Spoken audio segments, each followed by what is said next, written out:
Hello, fierce ones.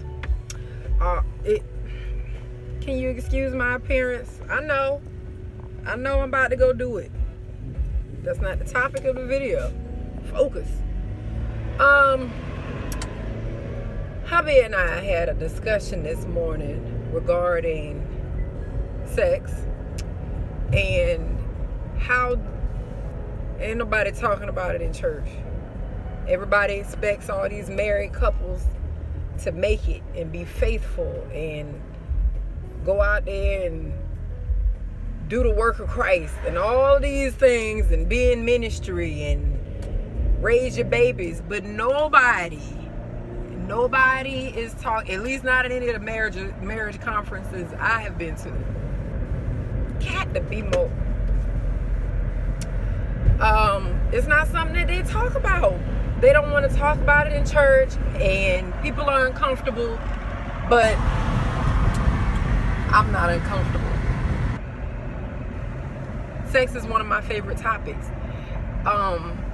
And it's time for us to start discussing sex within the confines of marriage. What is it for? What does it do? Why? Other than making babies, what's the point? Well, I'm blind, so let's fix that. Okay. Now, we were talking about it this morning. I've had this thought for a little while now, and I really feel like it needs to be shared. All jokes aside, we are always being told all of the negative aspects of sex.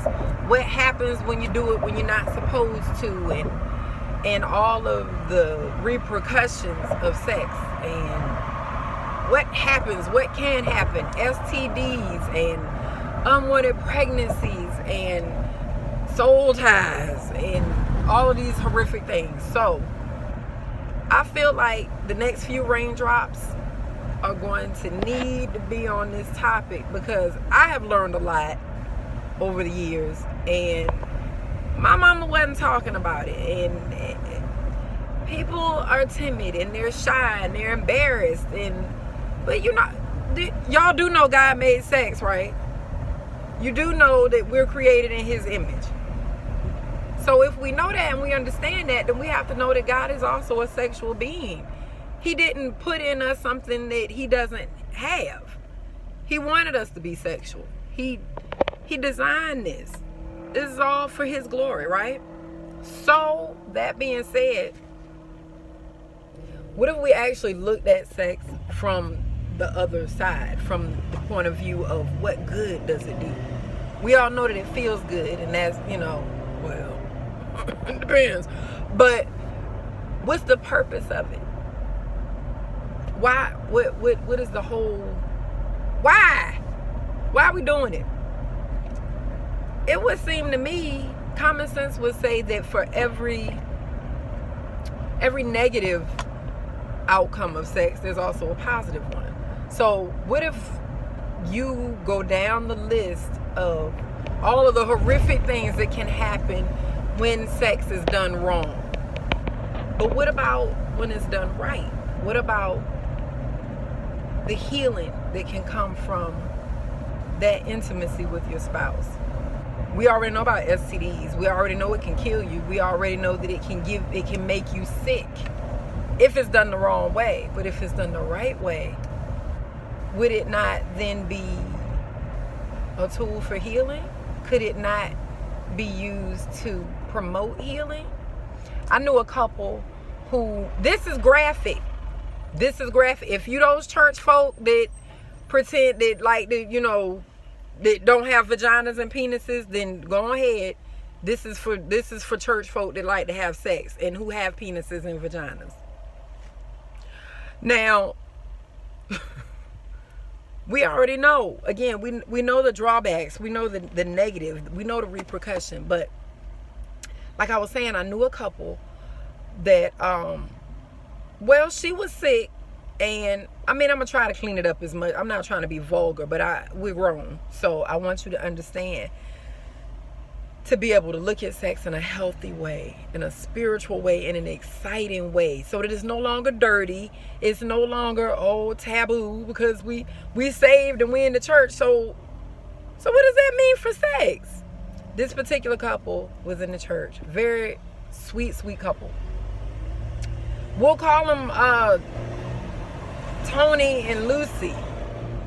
Lucy and Tony had been together for a while, and Lucy was not feeling well.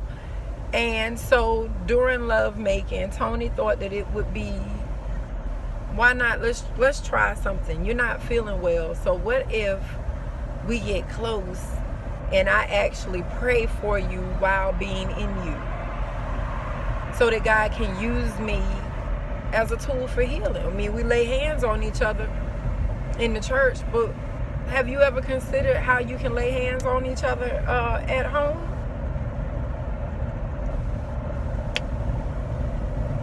Smear McCormick's. I'm serious though. Have you ever thought about that? Within the love and the covenant of marriage, what kinds of yumminess can come from those times of intimacy? It looks to me like we have a lot of exploring to do when it comes to sex within the church. First of all, we got to stop acting like it's something bad. We need to stop. We're not talking about it at marriage conferences, marriage retreat. And then when we do want to be all cutesy, like put little, just, it is what it is. I don't understand why the saved people have to make it seem like we are above humanity. We human too. It's just some blood over our humanity, that's all. But the desires are the same, and when those desires are basically brought under submission, do you understand the power? The soul tie is imperative. It's what keeps the couple together. That reconnecting. It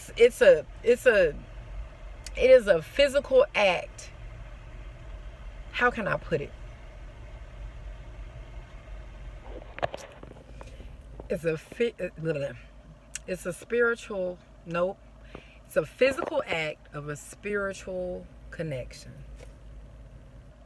And